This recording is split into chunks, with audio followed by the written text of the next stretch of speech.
اللهم صل على محمد وآل محمد. پتھر ہٹا کے لاش سے زینب نے دی صدا،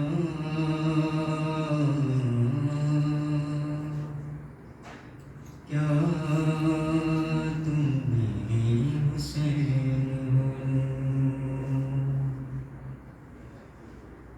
کیسے پڑے ہے جسم کے ٹکڑے جدا جدا، کیا تم میرے حسین ہو؟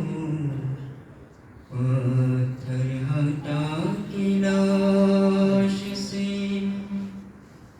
زینب نے دی صدا، کیا تم میرے حسین ہو؟ ہے میرے غریب کا کیا حال کر دیا،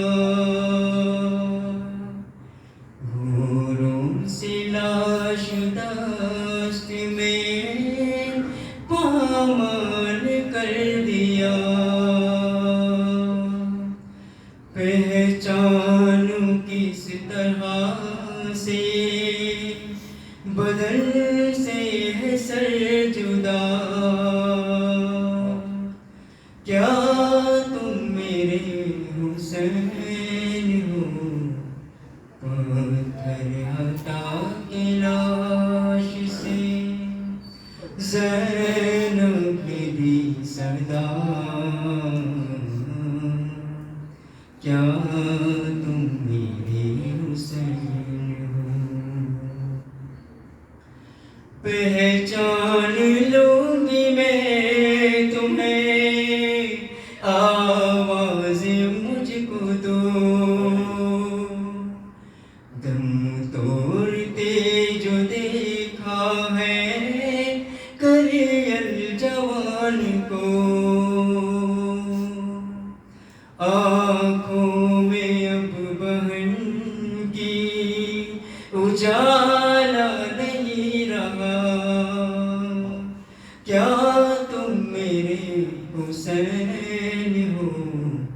پتھر ہٹا کے لاش سے زینب نے دی صدا، کیا تم میرے حسین ہو؟ کرتا ہے ذبح کی، کرتا رہا ہے ذبح کی کوشش کہاں کہاں، خنجر پہ ہے کٹی ہوئی گردن پہ بھی نشان، کاٹا ہے کس طرح سے ستمگر نے گلا، کیا تم میرے حسین ہو؟ پتھر ہٹا کے لاش سے زینب نے دی صدا، کیا تم میرے حسین ہو؟ کیا لے گئے لوٹ کے سب کچھ یہ اشکیاں، تن پر بچا ہے ماں گئے کرتا سلا ہوا، نکلے تھے جب خیام سے یہ حال تو نہ تھا، کیا تم میرے حسین ہو؟ پتھر ہٹا کے لاش سے زینب نے دی صدا، کیا تم میری حسین ہو؟ آہستہ سے جواب دو، ہے ساتھ اس کی ماں، کیا اب تمہارے پاس ہے معصوم بے زبان؟ ننھا سا لاشا کس گئے سینے پہ رکھا،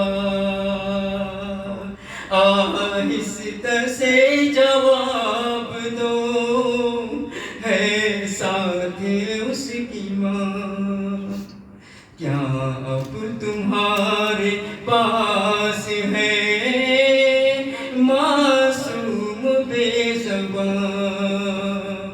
ننھا سا لاشا کس گئے سینے پہ رکھا، کیا تم میرے حسین ہو؟ پتھر ہٹا کے لاش سے زینب نے دی صدا، کیا تم میرے حسین ہو؟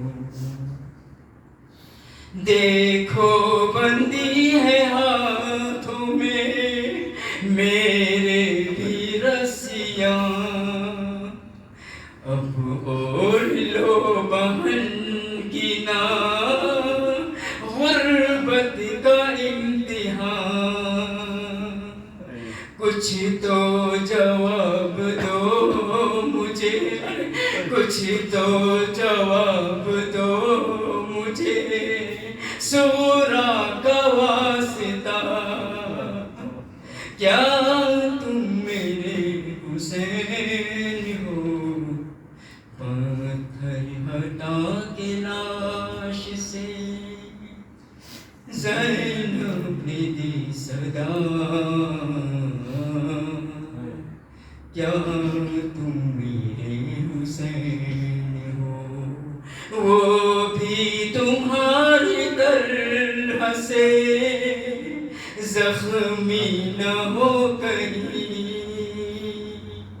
دل کو میرے لگتا ہے موجود ہے یہی، آتی ہے ماں کے رونے کی نزدیک سے صدا، کیا تم میرے حسین ہو؟ پتھر ہٹا کے لاش سے زینب نے دی صدا، کیا تم میرے حسین ہو؟ کیا تم میرے حسین ہو؟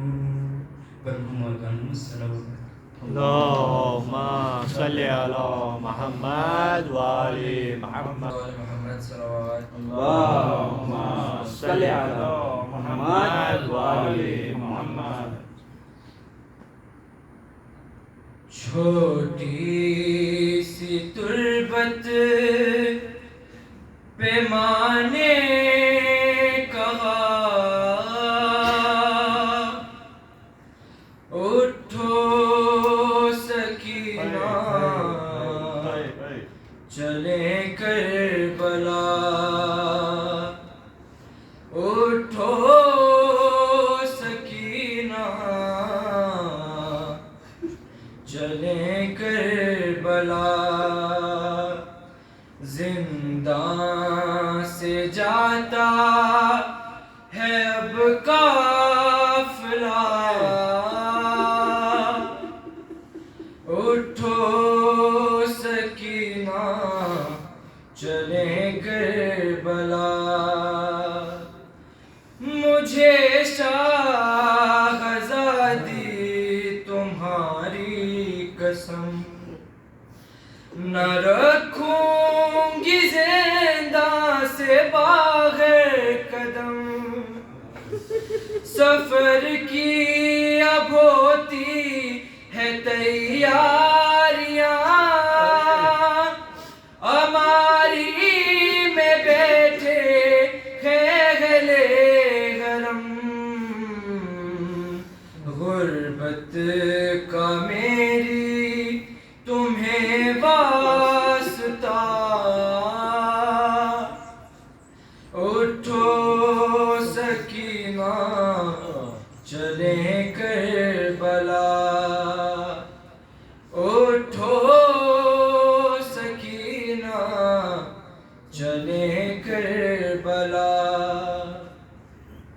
وہ پہلے کے جیسی تو غربت نہیں اے بی بی ہماری وہ حالت نہیں تمہیں شامیوں سے اب اے میری جان کفن مانگنے کی ضرورت نہیں لو مل گئی ہے تمہاری رضا اٹھو سکینہ چلیں کربلا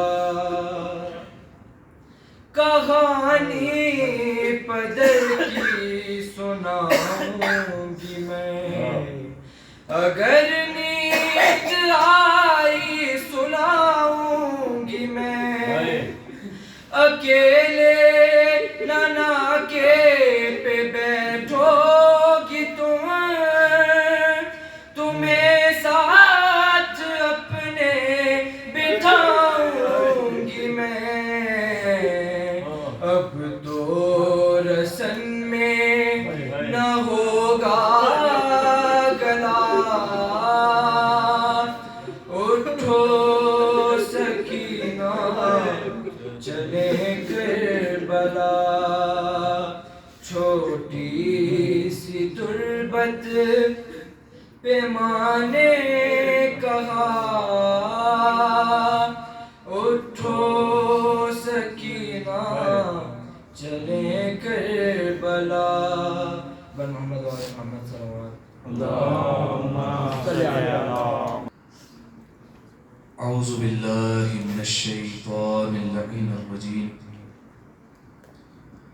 بسم اللہ الرحمن الرحیم الحمد للہ الذی یخلق ولم یخلق ویرزق ولا یرزق ویطعم ولا یطعم ثم الصلاة والسلام على عبدك ونبيك وصفيك ورسولك وخيرتك من الخلق أبي القاسم محمد اللہم صلی علی محمد وآل محمد وعلى أهل بيته الطيبين الطاهرين المعصومين المظلومين سيما ابن عمه علي عليه السلام وهو النبأ العظيم والصراط المستقيم والقرآن الكريم وهو الصديق الأكبر والفاروق الأعظم وحبل الله المتين وإمام المسلمين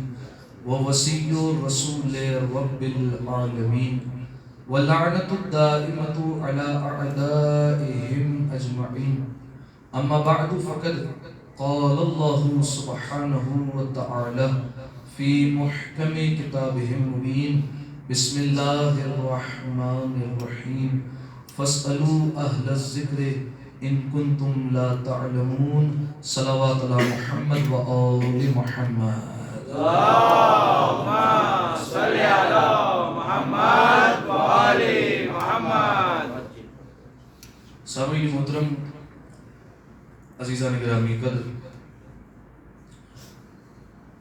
25 شوال المکرم روز شہادت جعفر بن محمد الصادق علیہ السلام اللہم صلی علی محمد وآل محمد لہٰذا ابتدائی کلام میں ہی آپ تمام محبان اہل بیت کی خدمت میں اس پرغم تاریخ کی تعزیت اور تسلیت پیش کرتا ہوں، اور بالخصوص زمانے کے امام کی خدمت میں ان کے جد کی شہادت کی تعزیت اور تسلیت پیش کرنے کے لیے ایک دفعہ مل کر بآواز بلند صلوات اللہم صلی علی محمد و آل محمد۔ سامعین محترم، ابتدائی میں شکر بھی ادا کرتے ہیں پروردگار عالم کی بارگاہ میں کہ اس نے ہمیں ایک ایسے گھرانے میں پیدا کیا جہاں ابتدا ہی سے محبت اہل بیت کا ہمیں درس دیا گیا۔ اس بات پر بھی شکر ادا کرتے ہیں کہ پروردگار عالم نے ہمیں اس فرش عزا پر آ کر بیٹھنے کی توفیق عطا فرمائی، اور یہ نعمتیں وہ ہے کہ جس پر خالق کائنات کا جتنا شکر ادا کیا جائے کم ہے۔ اور یہ فرش عزا پر آ کر بیٹھنا اور غم منانا، ائمہ علیہ السلام کی باتیں کرنا، یہ خود ائمہ علیہ السلام کی خواہش ہے۔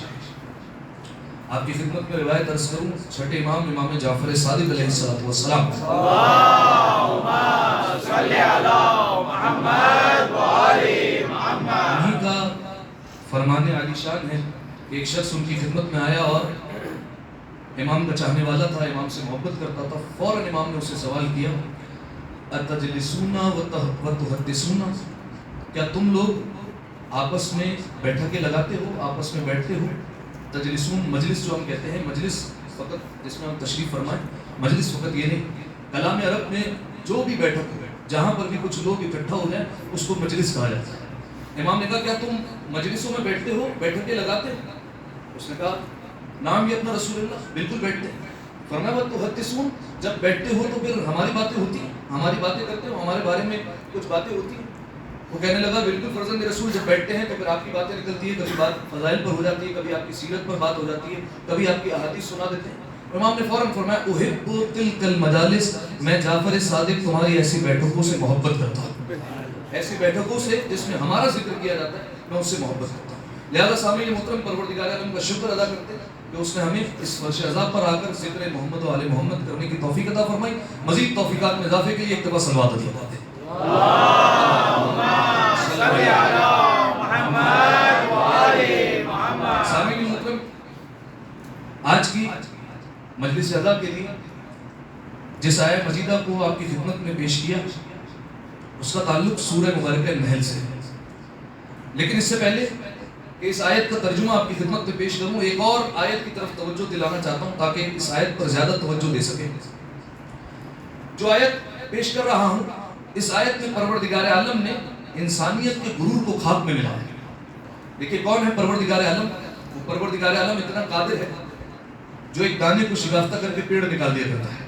یہ پروردگار عالم اتنا قدرت مند کہ کچھ دانوں کی مدد سے وہ پورے کھیت لہلہاتے ہوئے بنا دیتا ہے۔ یہ پروردگار عالم اتنا طاقتور اور اتنا قدرت مند کہ ایک آگ کے گولے سے پورے دنیا کو روشن کرتا ہے۔ یہ اتنا قدرت مند ہے کہ سمندر کی بہتی لہروں میں اس کو چیرتے ہوئے کشتیوں کو روا کر دیا کرتا ہے۔ اتنا قدرت مند پروردگار عالم جس نے اتنی شاہکار مخلوقیں بنائی، لیکن جب بات انسان پر آتی ہے تو انسان کا غرور خاک میں ملانے کے لیے پروردگار عالم آواز دے کر کہتا ہے واللہ اخرجکم من بطون امہاتکم لا تعلمون شیئا، یہ اللہ وہی تو ہے کہ جس نے تمہیں تمہاری ماؤں کے شکموں سے نکالا، تمہیں تمہاری ماؤں کے شکم سے باہر نکالا اس عالم میں، لا تعلمون شیئا، تم کوئی شے کا علم نہیں رکھتے تھے، تم کسی چیز کو نہیں جانتے تھے، نہ تمہیں بولنا آتا تھا، تم حتیٰ کہ اپنے آپ کو بھی نہیں پہچانتے تھے، تمہیں اچھے برے کی تمیز نہیں تھی، تمہیں اپنا تعارف نہیں پتا تھا، تم بس دنیا میں آ گئے تھے، تمہیں سنبھالنے کے لیے کچھ افراد کی ضرورت پڑتی تھی، تم کسی شے کا علم نہیں رکھتے تھے۔ پروردگار عالم نے اس آیہ مجیدہ میں انسانیت کے غرور کو خاک میں ملایا۔ اب دیکھیے انسان جب آیا تو جاہل پیدا ہوا، یعنی ابتدا اس کی کہاں سے ہوئی؟ جہالت سے ہوئی۔ اچھا کیا انسان کا انجام اچھا ہوتا ہے؟ انسان کا اختتام اچھا ہے؟ اینڈ اچھا ہوتا ہے؟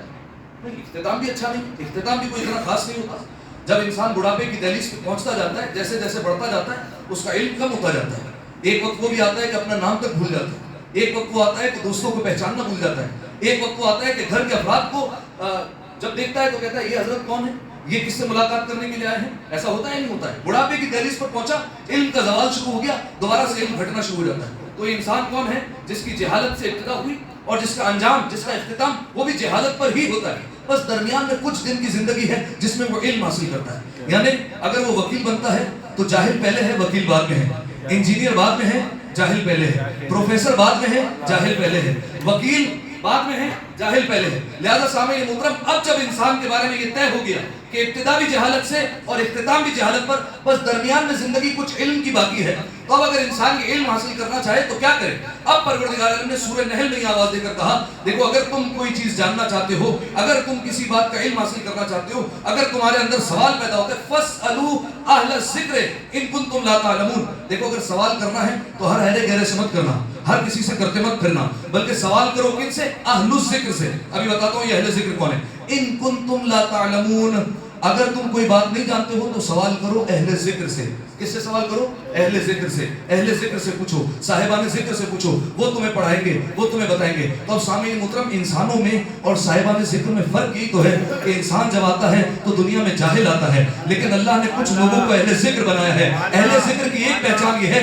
کہ جب دنیا میں آتے ہیں تو علم لے کر آتے ہیں. یعنی میں کہنا یہ چاہ رہا ہوں، انسان آتا ہے تو جاہل آتا ہے، اور جب یہ آغوش رسالت میں آتے تو کہتے ہیں یا رسول اللہ توریت سناؤں، زبور سناؤں، انجیل سناؤں، قرآن سناؤں، آپ جو پوچھیں وہ میں آپ کو سناتا چلا جاتا ہوں. ایک دفعہ صلوات علیہ کریں مل کر بآواز بلند، اللہم صلی علی محمد و آل محمد. مجلس کا آغاز ہو گیا، تھوڑا تھوڑا سا اگر آپ میرے ساتھ جڑتے جائیں تو انشاءاللہ مجلس کا لطف پڑتا جائے گا. سامعین محترم، تو اب پروردگار عالم نے کہا کہ سوال کرو اہل ذکر سے، جو تم نہیں جانتے اہل ذکر سے پوچھنا ہے. اہل ذکر کی ایک علامت یہ ہے کہ جب وہ دنیا میں آتا ہے تو پروردگار عالم کی طرف سے علم لے کر آتا ہے. اس کی زندگی میں ایک لمحہ بھی ایسا نہیں ہوتا کہ جو جہالت سے پر ہو، بلکہ وہ پروردگار عالم کی طرف سے ہر چیز کا علم لے کر آئے. اب دیکھیں سامعین محترم، اس بات کا اعتراف اہل سنت کے علماء نے بھی کیا. ایک اہل سنت کے عالم ہے جس کا نام غالباً پیر نصیر الدین شاہ اس طریقے کا نام ہے. وہی کہتے ہیں کہ پروردگار عالم نے کہا کہ اگر سوال پوچھنا ہے تو اہل ذکر سے پوچھو. اگر اہل ذکر سے پوچھنا ہے، وہ کہتے ہیں میں نے تلاش کرنا شروع کیا کہ اہل ذکر ہے کون. کہتے ہیں میں نے صحابیوں میں ڈھونڈا لیکن مجھے اہل ذکر نہیں ملا. تو اس کی وجہ یہ ہے کہ صحابیوں میں سب سے بڑے سلمان تھے، اور سلمان سے جب کوئی پوچھتا تھا تو وہ کہتے تھے رکو میں علی سے پوچھ کر بتاتا ہوں. اور حجت کی یہ پہچان ہوتی ہے کہ حجت کبھی بھی انسان کو منع نہیں کرتا کہ میں پوچھ کر بتاؤں گا یا میں بعد میں بتاؤں گا یا مجھے ابھی نہیں آتا. حجت کبھی بھی نہیں گئی. حجت کو ہر چیز کا علم ہوتا ہے، اہل ذکر کو ہر شے کا علم ہوتا ہے. لہذا کہا صحابیوں میں مجھے اہل ذکر نہیں ملا، تابعین میں اہل ذکر نہیں ملا، تبع تابعین میں اہل ذکر نہیں ملا، مفسروں میں اہل ذکر نہیں ملا، محدثین میں اہل ذکر نہیں ملا. کہا میں نے کائنات کے ہر انسان پر نظر کی، مجھے اہل ذکر نظر نہیں آیا، مجھے اہل ذکر تلاش کرنے پر بھی نہیں ملا. لیکن میں نے جب دو چیزوں پر غور کیا تو مجھے سمجھ میں آ گیا کہ اہل ذکر کون ہے. کہا وہ کیسے؟ کہا اللہ نے قرآن میں کہا اہل ذکر سے پوچھو، علی نے منبر کوفہ میں کہا مجھ سے پوچھو. علی نے کہا سلونی قبل ان تنبئونی، مجھ سے سوال کرو میں تمہیں بتاؤں گا. لہذا سامعین محترم، بلکہ یہاں پر ایک روایت بھی آپ کے سامنے عرض کروں گا بھی کہ اہل ذکر کی ائمہ علیہ السلام کی نگاہ میں کون ہے. لیکن یہاں پر روایت سن لیجیے، امیر المومنین نے دعوی سلونی کیا، سلونی قبل ان تنبئونی، پوچھو اس سے پہلے. اس سے پہلے کیا؟ میں تم میں نہ رہوں، نہیں، غلط ترجمہ ہے. سلونی قبل ان تنبئونی، پوچھو مجھ سے اس سے پہلے کہ تم مجھے کھو دو. علی تو ہر زمانے میں رہیں گے، ہم چلے جائیں گے، علی تو ہر زمانے میں رہنے والے. لہذا سامعین محترم کہا پوچھو اس سے پہلے کہ تم مجھے کھو دو. اب دیکھیے جب پروردگار عالم نے قرآن مجید میں کہا نا فاسألوا، پوچھو سوال کرو، تو کیا اللہ نے کوئی قید لگائی ہے، کوئی کنڈیشن لگائی ہے کہ یہ سوال کرنا اور یہ سوال نہ کرنا؟ کیا یہ کہا ہے کہ دیکھو قرآن کے بارے میں پوچھنا ہے اہل ذکر سے، حدیث کے بارے میں نہیں پوچھنا؟ یہ کہا نہیں کہا ایسا. کہا یہ کہا کہ زمین کے بارے میں پوچھو لیکن آسمان کے بارے میں مت پوچھنا؟ یہ بھی نہیں کہا. یہ کہا کہ دریاؤں کے بارے میں پوچھ لینا لیکن ہوا کے بارے میں نہیں پوچھنا؟ یہ بھی نہیں کہا. فاسألوا، جو پوچھنا چاہتے ہو وہ اہل ذکر سے پوچھ لینا.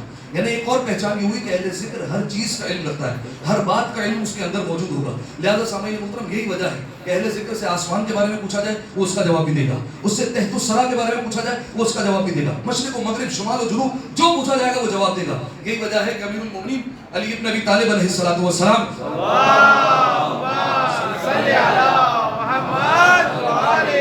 مسجد کوفہ میں تشریف فرما ہے اور مولا منبر پر بیٹھے ہوئے ہیں اور مولا خطبہ دے رہے ہیں. خطبے کے دوران جب بات ہو رہی ہے، گفتگو ہو رہی ہے، تو لوگوں نے دیکھا مسجد میں ایک شخص داخل ہوا. توجہ چاہ رہا ہوں اس روایت پر آپ کی. ایک شخص داخل ہوا، لوگوں نے دیکھا کہ یہ شخص جو آیا ہے نیا چہرہ ہے، ہم نے اسے دیکھا نہیں کبھی کوفہ میں، کوئی نیا معلوم ہوتا ہے. اور وہ شخص لوگوں کو پھلانگتے ہوئے آگے چلا گیا اور منبر کے پاس بیٹھ گیا. ٹھیک ہے، دیکھیے لوگوں کو پھلانگتے ہوئے جانا یہ بے ادبی شمار ہوتا ہے، لیکن وہ اس لیے گیا تاکہ میرا چہرہ لوگوں کی نگاہوں میں آ جائے، اور وہ پھلانگتے ہوئے آگے پہنچ گیا. اور جب امیر المومنین نے خطبہ ختم کیا اور مولا نے کہا سلونی، جو پوچھنا چاہتے ہو پوچھو، تو یہ شخص کھڑا ہوا. جب کھڑا ہوا تو لوگوں نے پھر اس کے چہرے کی طرف دیکھا. جو نہیں دیکھ پائے تھے انہوں نے بھی دیکھ لیا کہ یہ کون ہے، یہ تو نیا چہرہ معلوم ہوتا ہے، اسے ہم نے دیکھا نہیں ہے. تو فوراً اس نے امیر المومنین سے سوال کیا کہ یا علی بتائیے کہ اس وقت کائنات میں جبرائیل کہاں موجود ہے؟ کیا کہا؟ اس وقت کائنات میں جبرائیل کہاں موجود ہے؟ کدھر ہے جبرائیل؟ اب دیکھیے امام کی پہچان یہ ہوتی ہے کہ امام چشم زدن میں جواب دیتا ہے. امام کو سوچنے کی ضرورت نہیں پڑتی. جیسے ہماری نگاہوں کے سامنے 5 انگلیاں رہتی ہے، ویسے اس کی نگاہوں کے سامنے کائنات رہتی ہے. لہذا سامعین محترم، امام چشم زدن میں جواب دیتا ہے. جیسے ہی اس نے کہا جبرائیل کہاں ہے، تو امام نے دائیں دیکھا، بائیں دیکھا، آگے دیکھا، پشت کی سمت دیکھا، آسمانوں کی طرف نگاہ کی، زمین کی طرف دیکھا، کہا تو جبرائیل ہے. توجہ نہیں کر رہا. کیا کہا؟ تو جبرائیل ہے. اس نے کہا یہ آپ نے کیسے کہہ دیا کہ میں جبرائیل ہوں؟ کہا جب تو نے پوچھا کہ جبرائیل کہاں ہے تو میں نے مشرق کی طرف تا حد نگاہ کر کے دیکھا لیکن جبرائیل نظر نہیں آیا. کہا جب تو نے کہا جبرائیل کہاں ہے تو میں نے مغرب کی طرف دیکھا لیکن مجھے جبرائیل نظر نہیں آیا. میں نے شمال اور جنوب کی طرف دیکھا لیکن مجھے جبرائیل نظر نہیں آیا. کہا میں نے آسمان پر دیکھا، پہلے آسمان پر جبرائیل نہیں تھا، دوسرے آسمان پر جبرائیل نہیں تھا، تیسرے آسمان پر جبرائیل نہیں تھا، چوتھے آسمان پر جبرائیل نہیں تھا. عرش اولا تک میری نگاہ گئی لیکن مجھے جبرائیل نظر نہیں آیا. میں نے زمین میں دیکھنا شروع کیا، میں نے تحت الثری تک دیکھا، زمین کی پاتال تلک دیکھا لیکن مجھے جبرائیل نظر نہیں آیا. کہا کائنات میں 2 افراد بچے، تو بچا میں بچا. میں جبرائیل ہو نہیں سکتا، تو جبرائیل ہے.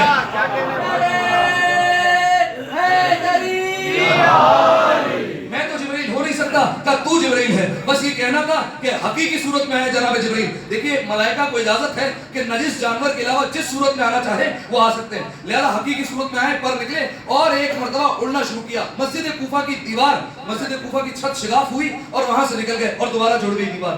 تو اب جو ہے وہ سوال تو پیدا ہوتا ہے نا، آئے دروازے تھے اور گئے جو ہے وہ دیوار سے. ٹھیک ہے، سوال تو پیدا ہوتا ہے ایسا کیوں ہوا. تو ایک شخص کھڑا ہو گیا اور کہنے لگا یا علی یہ بتائیے کہ یہ جبرائیل تھے، آئے تو دروازے سے تھے، یہ گئے دیوار سے کیوں، چھت سے کیوں چلے گئے؟ یہ چھت کو شگاف کرنے کی کیا ضرورت تھی، دوبارہ دروازے سے چلے جاتے. امام نے فرمایا اگر یہ جبرائیل دوبارہ دروازے سے چلے جاتے تو یہ جبرائیل ہے تمہیں کیسے پتا چلتا؟ تم کیسے یقین حاصل کرتے؟ ایک دفعہ صلوات ادیا کرے مل کر باواز بلند اللہم صلی علی محمد و آل محمد. ساتھ چلتے رہیے گا میرے. تو اب سامعین محترم، اہل ذکر سے مراد امیر المومنین ہے. لیکن کیا صرف امیر المومنین؟ چھٹے امام سے ہی سوال پوچھا گیا. مولا یہ پروردگار عالم قرآن مجید میں کہہ رہا ہے فَاسْأَلُوا أَهْلَ الذِّكْرِ إِن كُنتُمْ لَا تَعْلَمُونَ. پوچھو اہل ذکر سے اگر تم نہیں جانتے. مولا یہ اہل ذکر کون ہے؟ امام نے کہا اس آیت میں ذکر سے مراد محمد ہے. یعنی اہل ذکر کا مطلب کیا ہوگا؟ جو محمد والے ہیں ان سے پوچھو. جو محمد والے ہیں، جو محمد کے قریب ہیں، جو محمد کے گھر والے ہیں، ان سے سوال کیا ہے. لہذا سامعین محترم، ہمارے پاس ایسی کئی ہستیاں ہیں جن سے سوال کر سکتے ہیں، جن سے پوچھا جا سکتا ہے. اور انہی میں ایک کڑی جعفر ابن محمد بن صادق علیہ السلام. اللہم صلی علی محمد و آل محمد. سب سے زیادہ موقع جو ملا وہ علم کو فروغ دینے کا، جو علم پھیلانے کا موقع ملا، وہ سب سے زیادہ چھٹے امام کو ملا، سب سے زیادہ. اور یہی وجہ ہے، دیکھیے دین جو ہے یہ دین محمدی ہے. رسول اللہ پر آ کر دین ختم ہو گیا. الیوم اکملت لکم دینکم، آج کے دن تم پر دین کامل ہو گیا. یہ دین محمدی تھا. لیکن آج ہمیں کیسے پہچانا جاتا ہے؟ کیا کہا جاتا ہے؟ مکتب محمدی سے. یہ کیا کہا جاتا ہے؟ مکتب جعفری سے. یعنی دین محمد کا ہے لیکن اس کو پہچانوایا ہے چھٹے امام نے. اس پر جو رجسٹری کی ہے وہ چھٹے امام نے. ٹھیک ہے. اور بڑا خوبصورت جملہ میں پہلے بھی کہہ چکا ہوں کہ ہمارا مختصر تعارف جو ہے وہ یہ ہے کہ ہم بندے اللہ کے ہیں، امتی رسول کے ہیں، شیعہ علی کے ہیں، محب فاطمہ کے ہیں، ماتمی حسین کے ہیں، مذہب ہمارا جعفری ہے. یہ ہمارا مختصر تعارف ہے. اور جو اب تک نہیں بولا ان کے لیے کہتا ہوں، علامہ حضرت حسن زیدی صاحب خدا ان کے درجات بلند فرمائے، وہ کہا کرتے تھے کہ جعفری ہونے کا نسبت، جعفری ہونے کا جو نام تم پر لگا ہوا ہے ابھی تمہیں اس کی قیمت کا اندازہ نہیں ہے. یہ جعفری ہونے کی قیمت اس وقت پتہ چلے گی جب تم پل صراط پر پہنچو گے اور ملائکہ پوچھیں گے کون ہو. جب تم کہو کہ جعفری ہو، وہ کہیں گے جعفری. صلوات علی محمد و آل محمد. اللہم صلی علی محمد و آل محمد. کی بلندی درجات کے لیے تو ہم مل کر دیا سلام. اللہم صلی علی محمد و آل محمد. اب سب سے زیادہ علم کے فروغ کا موقع ملا. اب میں آپ کے سامنے پیش کرتا ہوں. امام نے کئی مناظرے کیے. اگر آپ کتب اہل بیت کو کھنگالیں گے اور ورق گردانی کریں گے تو آپ دیکھیں گے کہ چھٹے امام کے کئی مناظرے، بعض ملحدین سے مناظرے کیے، بعض اپنے والوں سے باتیں کی ہیں، بعض اپنے والوں کے سوالوں کے جواب دیے. مفسرین کو، محدثین کو، فلسفیوں کو، ماہرین طب کو، نہ جانے کس کس کو مولانا جواب دیے. بھری گئی کتابیں ان چیزوں سے. لیکن آپ جانتے ہیں پہلا مناظرہ جو امام کا ہوا ہے وہ کس سن میں ہوا ہے؟ امام کی عمر مبارک کیا ہے؟ کتنی عمر مبارک؟ کتنے سال کے تھے امام؟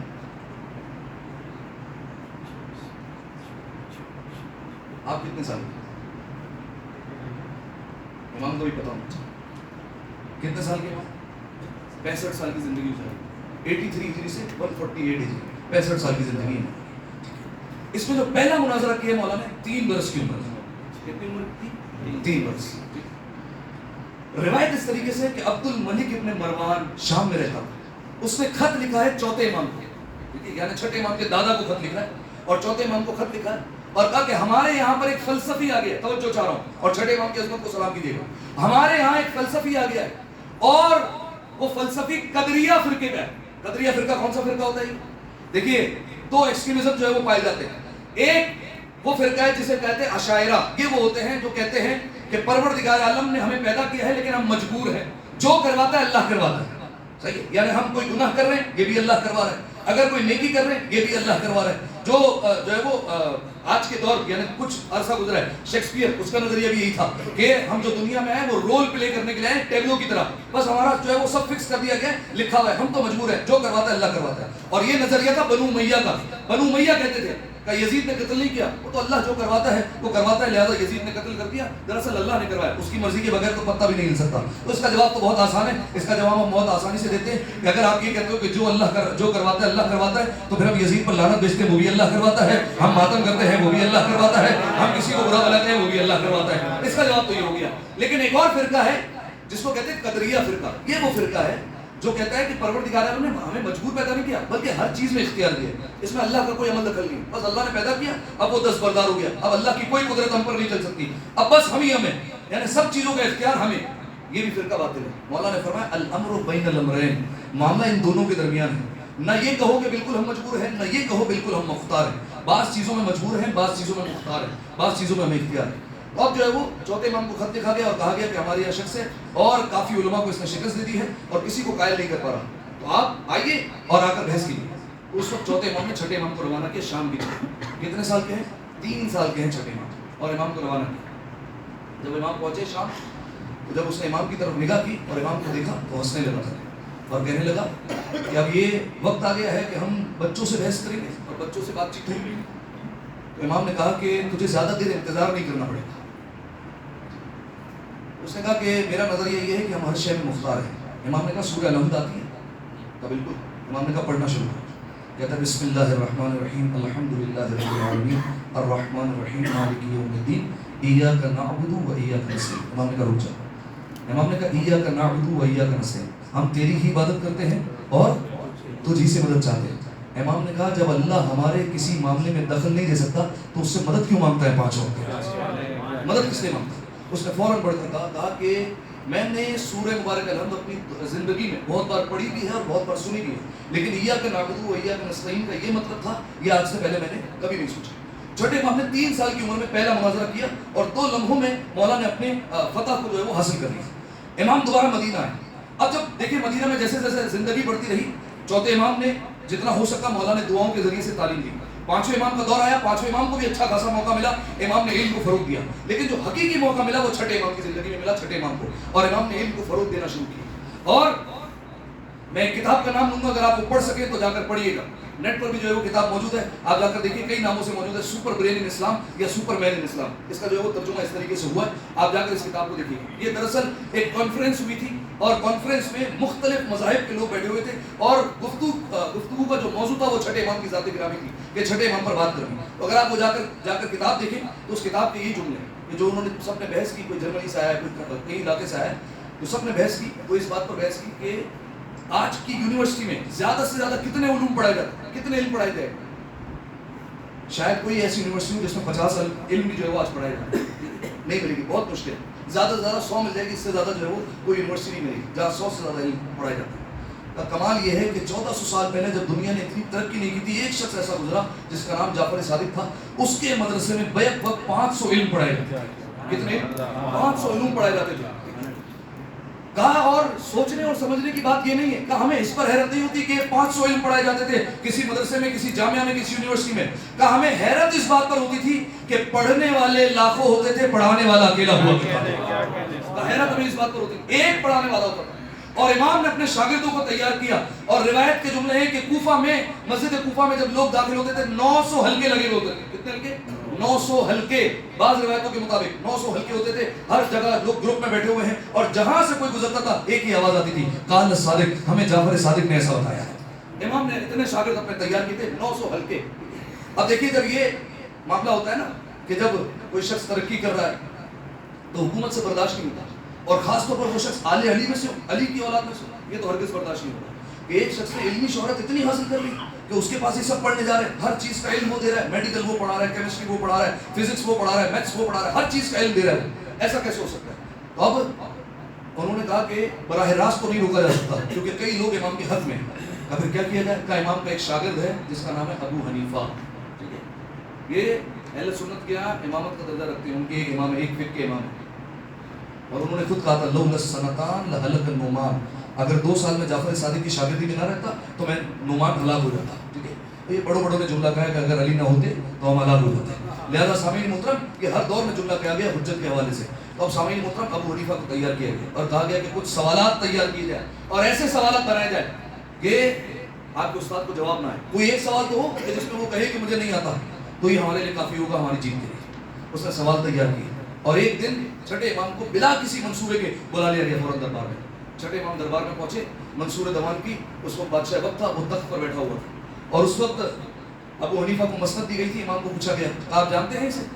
دیکھیے امام نے نیچا نہیں دکھایا، امام نے یہ نہیں کہا کہ میرا ہی تو شاگرد ہے، امام نے کہا جانتا ہوں اسے، کہ یہ کچھ سوال لے کر آیا ہے، وہ سوال کرنا چاہتا ہے اور آپ سے سوال پوچھے جائیں کہ آپ اس کا جواب دیں۔ امام نے کہا پوچھو کیا پوچھنا چاہتے ہیں؟ اس نے پہلا سوال کیا، اب سوال سنیے گا، سارے سوال تو پیش نہیں کروں گا، خود سوال پیش کر رہا ہوں۔ اس نے پہلا سوال کیا، کہا بتائیے، توجہ چاہ رہا ہوں میں آپ کی، ٹھیک ہے، جو استعمال کرتا ہے موبائل وہ چھوڑ دیں۔ کچھ سوالات کیے، پہلا سوال کیا، کہا بتائیے اللہ نے اسلام میں ذبیحے کو حلال کرا دیا ہے، مردار کو حرام کرا دیا، ایسا کیوں؟ جانور تو ایک ہی، ذبیحہ حلال ہے، مردار حرام ہے، مردار حرام ہے۔ بچوں کو سمجھانے کے لیے کہہ دیتا ہوں، ذبیحہ اس جانور کو کہتے ہیں جس کو مکمل شرائط کے ساتھ ذبح کیا گیا ہو، اسے کہتے ہیں ذبیحہ۔ اور ایک جانور بالفرض مثال کے طور پر کرنٹ تکلے سے مر گیا، یہ ہے مردار، ٹھیک ہے، ذبیحہ مردار کا، ذبیحہ کو اللہ نے حلال کیا، مردار کو حرام کیا، ایسا کیوں؟ امام نے کہا وہ اس وجہ سے کہ ذبیحہ کو جب ذبح کیا جاتا ہے تو اس کا جو فاسد خون ہوتا ہے، جو خراب خون ہوتا ہے وہ نکل جاتا ہے، لیکن مردار کا خون اندر رہ جاتا ہے، اس لیے اللہ نے مردار کو حرام کیا، ذبیحے کو حلال کیا۔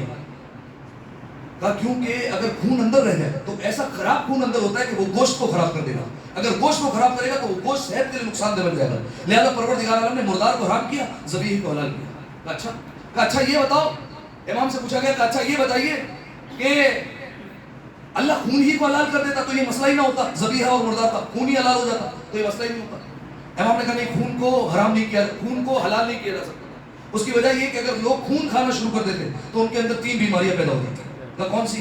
کہا ایک تو یہ کہ ان کے جسم سے بدبو پیدا ہو جاتی، لوگوں میں بیٹھنا دشوار ہو جاتا، ایک۔ کہا دوسری بات یہ کہ ان کے اندر جذام اور کوڑ اور برس کا جو ہے وہ مرض پیدا ہو جاتا، ٹھیک ہے، یعنی سفید دھبے اور کوڑ کا مرض جو ہے وہ ان کے جسم میں پیدا ہو جاتا، 2۔ اور تیسری روحانی بیماری ہوتی کہ ان کے دل سخت ہو جاتے، وہ کسی پر رحم نہیں کرتے، لہذا پروردگار عالم نے مسئلہ جانی اور خون کو حرام کر دیا، 2۔ تیسرا سوال، کہ یہ بتائیے کہ پھر یہ پہچانا کیسے جائے کہ یہ ذبیحے کا گوشت ہے یا مردار کا گوشت ہے؟ گوشت تو سامنے ہے نا، پہچانیں گے کیسے کہ یہ ذبیحے کا یا مردار کا ہے؟ امام نے کہا گوشت کو لے آؤ، آگ کے اوپر رکھ دو، اگر سکڑ جائے تو ذبیحے کا ہے، پھیل جائے تو مردار کا ہے۔ ایک ایک لفظ میں جواب ہے، یاد رکھیے گا، ائمہ علیہ السلام کی جس امام کی زندگی اٹھا کے دیکھنی ہے، جو سوال اٹھانا ہے، ایک ورڈ کا اگر ایک لائن کا آنسر دیا نا، اس پر کسی نے اعتراض نہیں کیا کہ نہیں ایسا تو نہیں ہے، ایسا تو نہیں ہے، یہ اعتراض نہیں کیے جاتے تھے، ایک لمحے میں جواب ایسا دیتے تھے کہ سامنے سے اعتراض ہی نہ ہو سکے۔ یہ امیر المومنین کا بھی طریقہ کار تھا نا۔ اب ایک روایت آپ کے سامنے سنا دیتا ہوں، امیر المومنین وضو کر رہے ہیں اور نماز کے لیے جا رہے ہیں، کچھ لوگوں نے یہ چاہا کہ امیر المومنین کی نماز میں تاخیر کروا دیں، دیر کروا دیتے، علی تو اول وقت نماز پڑھاتے تھے، آج جو ہے وہ تھوڑی سی تاخیر کروا دیتے۔ مولا نے وضو کیا، محراب عبادت کی طرف گئے، ابھی مولا کھڑے ہوئے تھے مصلی پر، سائل آ گیا سوال پوچھنے کے لیے، حضرت یہ بتائیے کہ پوری دنیا میں جو جانور پائے جاتے ہیں، کون سے جانور جو ہے وہ انڈے دیتے ہیں اور کون سے جانور بچے دیتے ہیں؟ کتنا مشہور سوال ہے، کون سے انڈے دیتے ہیں کون سے بچے دیتے ہیں؟ اب وہ یہ سوچ رہا تھا کہ امام نام گنوانا شروع کریں گے، فلاں جانور فلاں جانور فلاں جانور، اتنی لمبی فہرست ہوگی، اس کے بعد جو ہے وہ جانور جو ہے وہ بچے دیتے ہیں، اتنی لمبی فہرست ہوگی، نماز مولا کی جو وہ تاخیر ہو جائے گی۔ مولا نے فرمایا کہ دیکھو جن کے کان اندر ہے وہ انڈے دیتے ہیں، جن کے کان باہر ہے وہ بچے دیتے ہیں۔ اللہ اکبر، ایک لمحے میں جواب دیا۔ نماز ختم ہوئی، ایک اور سوال آیا، مولا یہ بتائیے کہ کون سے جانور انڈے دیتے ہیں، کون سے جانور بچے دیتے ہیں؟ امیر المومنین نے دیکھا کہ سائل نیا ہے، سوال پرانا ہے، اور علی نئے سائل کو پرانی خیرات نہیں دے سکتا، لہذا فوراً جیسے ہی سوال کیا گیا بتائیے کون سے جانور انڈے دیتے ہیں، کون سے جانور بچے دیتے ہیں؟ مولا نے کہا کہ جو دودھ پلاتے ہیں وہ بچے دیتے ہیں، جو دانا چگاتے ہیں وہ انڈے دیتے ہیں۔ ایک اور سوال کیا گیا، مولا یہ بتائیے کون سے جانور انڈے دیتے ہیں، کون سے جانور بچے دیتے ہیں؟ مولا نے کہا جو کھانا چبا چبا کے کھاتے ہیں وہ بچے دیتے ہیں، جو کھانا نگل کر کھاتے ہیں وہ انڈے دیتے ہیں۔ اس کے بعد جب سب خاموش ہو گئے تو مولا نے ایک مرتبہ کہا کہ تم مجھ علی ابن ابی طالب سے رہتی قیامت تک یہی سوال کرتے رہو، علی ہر بار مختلف جواب تمہیں دیتا رہے گا۔ ایک دفعہ صلوات دیا کریں مل کر آواز سے بلند، اللہم صلی علی محمد و آل محمد۔ اب امام جو سوال کا جواب دیتے ہیں اس پر اعتراض نہیں کیا جا سکتا، تو سوال کیا گیا چھٹے امام سے، امام نے کہا گوشت کو آگ پر رکھ کر دیکھ لو، اگر وہ سکڑ جائے تو ذبیح کا ہے، پھیل جائے تو مردار کا ہے۔ اگلا سوال کیا گیا کہ یہ بتائیے کہ اللہ کیا ہر زبان سے واقف ہے؟ امام نے کہا اللہ زبانوں کا خالق ہے، کیسے ہو سکتا ہے کہ وہ ہر زبان سے واقف نہ ہو؟ کہا تو پھر بتائیے کہ پروردگار عالم نے جو عبادت رکھی ہے وہ صرف عربی میں ہی کیوں کروائی؟ جو جس زبان کا ہے اس زبان میں عبادت کروا دیتا، ٹھیک ہے، تاکہ لوگ جو ہے وہ اپنے اعتبار سے عبادت کرتے ہیں۔ امام نے کہا کہ یہ اللہ نے عربی میں نماز کو اس لیے رکھا تاکہ نماز میں تحریف نہ ہو سکے، چینجنگ نہ کر دے کوئی۔ فرمایا اگر نماز کو اپنی زبان میں پڑھنے کی اجازت دی جاتی تو لوگ نماز کو تبدیل کر دیتے، تحریف کا خوف تھا لہذا اللہ نے عربی میں رکھا۔ کہا اچھا یہ بتائیے کہ پروردگار عالم ہر جگہ ہے تو اللہ نے قبلے کی طرف رخ کر کے نماز پڑھنے کا کیوں کہا؟ کیوں قبلے کی طرف رخ کرنے کا؟ اللہ تو ہر جگہ ہے، جہاں بھی دیکھ کر پڑھ لی نماز، اس میں کیا مسئلہ تھا؟ کہ نہیں، پروردگار عالم چاہتا تھا کہ یہ پوری امت ایک منظم طریقے سے ایک ڈسپلن کے ساتھ نماز پڑھے، ایک مینج کر کے جو ہے وہ نماز پڑھے، لہذا اللہ نے قبلے کی طرف رخ کر کے حکم دیا کہ یہاں پر دیکھ کر نماز پڑھو۔ کہا اچھا جب اللہ ڈسپلن کا اور نظم و ضبط کا اتنا ہی خیال رکھتا ہے تو پھر پروردگار عالم موت کا وقت بھی طے کر دیتا، موت میں بھی ڈسپلن ہو جاتا، سب ایک ساتھ مر جاتے، سب ایک ساتھ دنیا سے چلے جاتے، کوئی پریشانی نہیں ہو جاتی، اتنا نظم و ضبط کا اگر اللہ کو خیال تھا۔ کہا نہیں، پروردگار عالم یہاں پر نظم و ضبط کا خیال پروردگار عالم نے اس لیے نہیں رکھا کہ اگر یہاں پر ڈسپلن کا خیال رکھا جاتا اور سب کا ایک وقت ہوتا تو لوگ اللہ کی یاد سے غافل ہو جاتے۔ کہا وہ کیسے؟ وہ ایسے کہ لوگ اللہ کی یاد سے غافل ہو جاتے، اپنی زندگی کی رنگینیوں میں مصروف ہو جاتے، اور جب موت کا ایک دن پہلے آ جاتا تو توبہ کر کے مر جاتے۔ لہذا پروردگار عالم نہیں چاہتا کہ کوئی میری یاد سے غافل ہو، لہذا اللہ نے کیا کہا؟ اللہ نے سب کی عبادت کا وقت، سب کی موت کا وقت جو ہے وہ مختلف رکھا تاکہ ہر ایک اپنی موت کے بارے میں سوچتے رہے کہ کبھی بھی موت آ سکتی ہے۔ اچھا یہ بتائیے کہ یہ جو اعمال قیامت کے دن تولے جائیں گے تو یہ اعمال کوئی مٹیریل ہے کہ جو تولے جائیں گے کسی میزان پر رکھ کر؟ اعمال کوئی مادہ ہے، اعمال کوئی میٹر ہے جو رکھ کر تولے جائے گا؟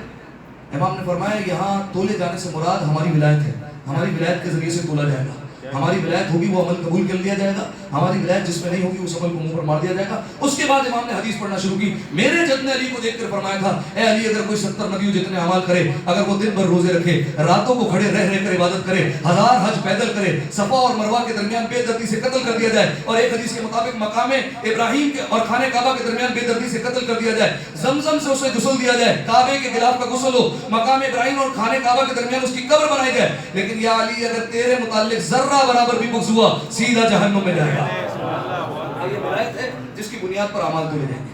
یہ سوال کیے، جیسے سوال ختم ہوئے ابو حنیفہ اٹھا، اپنے مقام سے اترا اور کہتا ہے کسی آنکھ نے دیکھا نہیں، کسی کان نے سنا نہیں جو جعفر صادق سے بڑا عالم ہو۔ ایک دو صلوات دیا مل کر آواز بلند، اللہم صلی علی محمد و آل محمد۔ بس آخری جو ہے وہ ایک اور روایت پیش کرتے ہیں اور بات ختم کرتے ہیں۔ چھٹے امام نے جب اپنے شاگرد پیدا کر دیا اور وہ زمانہ تھا کہ جب مولا مدینے میں تھے، یہ وہ وقت ہے کہ جب شاگرد کی تعداد کم ہے، اتنی نہیں ہے کہ 900 حلقے جتنے، اتنی تعداد نہیں ہے، کم جو ہے وہ تعداد ہے، لیکن وہ حلقے میں آتے تھے اور نہ جانے کہاں کہاں سے آئے اور مولا کے پاس علم حاصل کرتے تھے۔ ایک شخص جس کا تعلق تھا شام سے، توجہ رکھیے، شام سے تعلق ہے اور شام کا مفتی اعظم تھا، اس کا نام تھا عبداللہ ابن عمیر۔ شام کا کون ہے؟ مفتی اعظم، توجہ۔ اور اس کی عمر کا آپ اندازہ اس بات سے لگائیے کہ جب یزید کے باپ کی حکومت تھی تب یہ بچہ تھا، اور اب چھٹے امام کا دور ہے، تقریباً 120 سال سے زیادہ اس کی عمر ہے اس وقت۔ یہ شام سے مدینہ چلتی، اور مدینہ چلنے کا ایک مقصد تھا، اور وہ مقصد یہ تھا کہ مدینہ میں ایسا کون ہے جو لوگوں کے ہر سوال کے بارے میں جواب دیتا ہے؟ ٹھیک ہے، بات نہیں فصلوا اہل الذکر، اگر تم نہیں جانتے اہل ذکر سے پوچھو، کون ہے ایسا جو لوگوں کے ہر سوال پر جواب دیتا ہے، اسے کوئی جھجک محسوس نہیں ہوتی، ایسا کون ہے؟ مدینہ آیا،